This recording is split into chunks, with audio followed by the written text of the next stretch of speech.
মালারি হরিবল মালারি হরিবল মালারি হরিবল মালারি হরিবল। হরিধ্বনি দিতে দিতে যাচ্ছিল শ্মশান বন্ধু দল। আকাশে মেঘ জমেছে কালো ছায়ার মতো। কিভাবে যে শ্মশানে পৌঁছবে সেই নিয়ে ভীষণ চিন্তায় পড়েছে শ্মশান বন্ধুরা। যেতে যেতে সকলেই বলতে লাগলো নানা রকমের কথা। কিন্তু পরিতোষ ম্লান মুখে আকাশের দিকে তাকিয়ে বলল, গতিক সুবিধার দেখছি না বকুলদা। একটু পরেই যদি বৃষ্টি নামে তাহলে ভিজে একসা হতে হবে।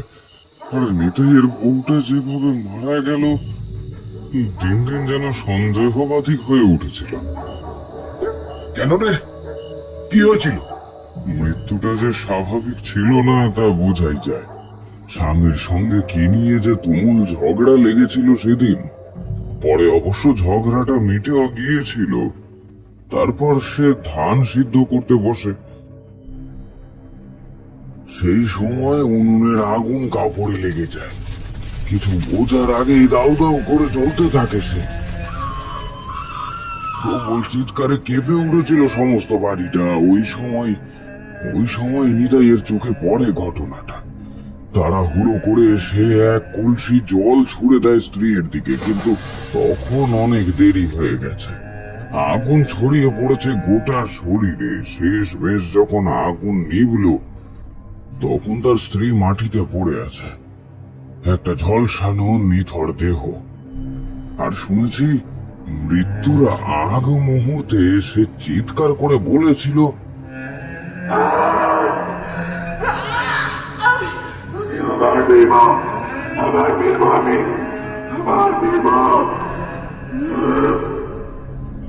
কথাটা শুনেই সকলে ভয়ে আড়ষ্ট হয়ে গেল। একজন চাপা স্বরে বলল, ভাই, এই সময় ওসব কথা কেন বলছিস? যার মৃতদেহ কাঁধে সে যদি কোনো অস্বাভাবিক আচরণ করে, গা ছমছমে পরিবেশ, আমার তো এইসব ভাবতেই ভয় করছে। তোরা একটু চুপ কর না। কার্তিক শুকনো হেসে বলল, ধুর বোকা, মরা মানুষ কি আর নড়াচড়া করে নাকি? ওর বউ পুড়ে মরেছে, নিথর দেহ ওটা, ভয় পাওয়ার কিচ্ছু নেই। অন্য একজন আতঙ্কিত স্বরে বলল, তবু ভয় তো লাগে। পোড়া শরীর দেখলে গা শিউরে ওঠে। আমার তো খুব চিন্তা হচ্ছে। গ্রামের মোড়ল নিজে এলেন না, শুধু আমাদের যেতে বললেন। ঠাকুর আমাদের রক্ষা করো, কোনো বিপদ যেন না ঘটে। ঠিক সেই সময় দামোদর বলল, আরে, তোমরা হরিধ্বনি বন্ধ করলে কেন? শ্মশানের ভিতর পর্যন্ত আমাদের হরিনাম করতে হবে। শুরু করো। মালারি হরিবল মালারি হরিবল মালারি হরিবল। দূর থেকে দেখা গেল শ্মশানটা। শ্মশানে প্রবেশ করে ওরা চিতা সাজাবার কাজে নেমে গেল। কিন্তু এই সময় হঠাৎ শুরু হলো তুমুল ঝড়। এই ঝড়ের দাপটে শ্মশানের অনেক গাছ ভেঙে পড়ল মাটিতে। পরিতোষ গলার স্বর উঁচু করে বলে উঠল, এ কি রে বাবা, এ যে ঝড় শুরু হয়ে গেল। এই মনে হয় বৃষ্টি নামবে বলে। এই তাড়াতাড়ি করো। সকলেই তাড়াহুড়োর মধ্যে চিতা সাজাবার কাজে ব্যস্ত হয়ে পড়ল। মাটির উপরে একটা চারপায়া খাটিয়ার উপর শোয়ানো ছিল মৃতদেহটা। বাতাসে মৃতদেহের ঢাকা খুলে গেল, মুখ বেরিয়ে এলো মৃতের। মৃতদেহ স্পর্শ করে বসেছিল কার্তিক। মৃতদেহের চোখের পাতা খুলে গেল এবং সেইখান থেকে বিচ্ছুরিত হতে লাগলো লাল রঙের আভা।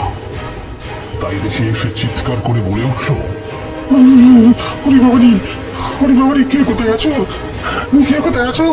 আমাকে মেরে ফেললে, ওকে মেরে ফেললে। ওরে বাবারি। সকলের চোখ কার্তিকের দিকে। তাকে চাপড়ে ধরেছে মৃতদেহটা।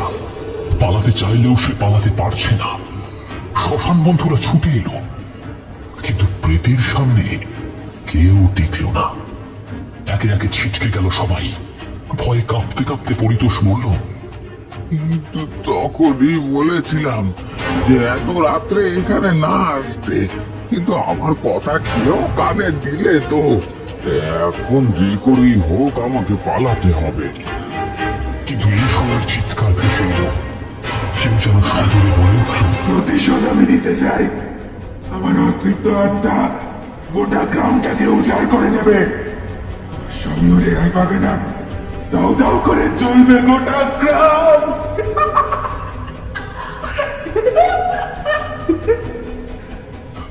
কথাটা বলেই সে অদৃশ্য হয়ে গেল। পরিতোষ দৌড়ে প্রায় শ্মশান থেকে বেরোবার পথের দিকে চলে এসেছিল, কিন্তু ঠিক সেই সময় সে অনুভব করলো কেউ যেন তার পাটা চেপে ধরেছে। সে পারল না বেশি দূর এগোতে। তার আগেই সে শ্মশানের মাটির নিচে ঢুকে গেল। আর শ্মশানে ছড়িয়ে পড়ল একটা আর্তনাদের ধ্বনি।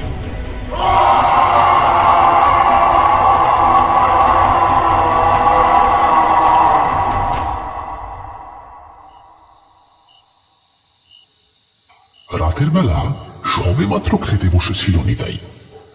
খেতে খেতে সে বলল, যাক বাবা, মরেছে বাঁচা গিয়েছে। সারাদিন শুধু আমাকে জ্বালিয়ে শেষ করে দিত। এই নে নে নে, জোরে জোরে বাতাস কর, হ্যাঁ জোরে জোরে বাতাস কর। তার বোন অনুপমা সাড়া দিয়ে বলল, তা যা বলেছো দাদা, আমার তো তোমাকে দেখে কষ্টই লাগতো। বাড়িতে অমন লক্ষ্মী ছাড়া বউ থাকলে সংসার করা যায় নাকি? কথাগুলো যখন অনুপমা বলছিল, ঠিক সেই সময় বাইরে সদর দরজায় টোকার শব্দ হলো। আর টোকার শব্দটা শুনেই ভ্রুকুটি করল অনুপমা। তারপর বিরক্ত হয়ে বলে উঠল, এই অসময় আবার কে এলো? দাঁড়াও দাদা, আমি দেখে আসি। পায়ে পায়ে এগিয়ে গেল সে, কিন্তু দরজা খোলার সঙ্গে সঙ্গে সে চিৎকার করে উঠল। তারপর দরজার হুড়কো খুলতেই দমকা বাতাসে দরজার পাল্লা দুটো খুলে গেল। চমকে উঠল অনুপমা। নিতাই বাতাসে নাক টানল। তারপর বলল, এ কি পোড়া পোড়া গন্ধটা আসছে কোত্থেকে? ওরে বাবারে, বৌদি, তুমি এখানে এলে কি করে? আমি ফিরে এসেছি, কিন্তু মরে যাবার পরেও আমি ফিরে এসেছি।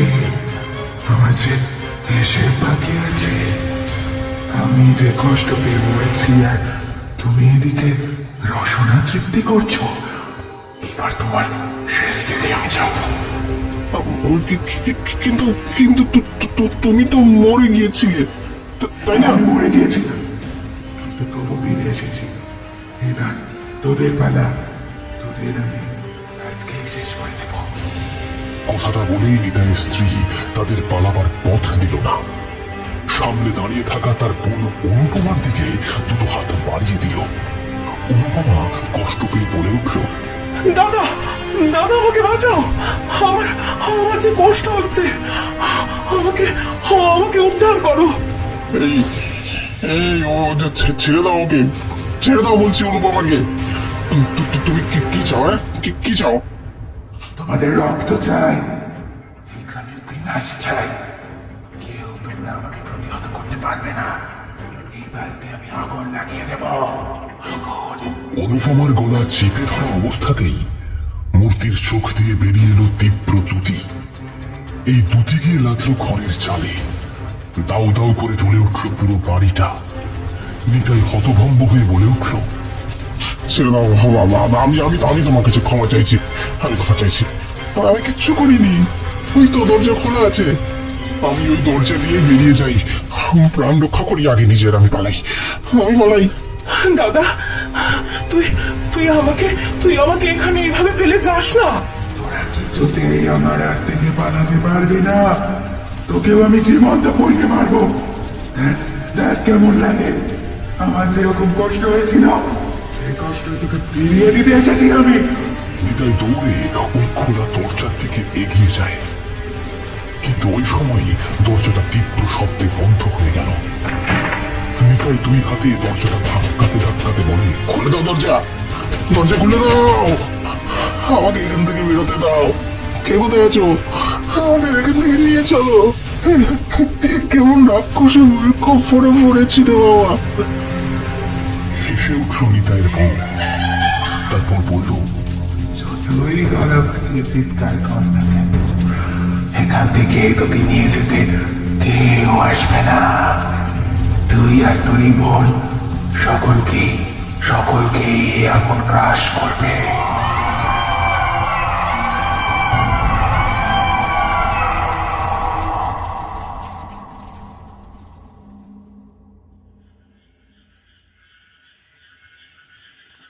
বড্ড দেরি হয়ে গেছে।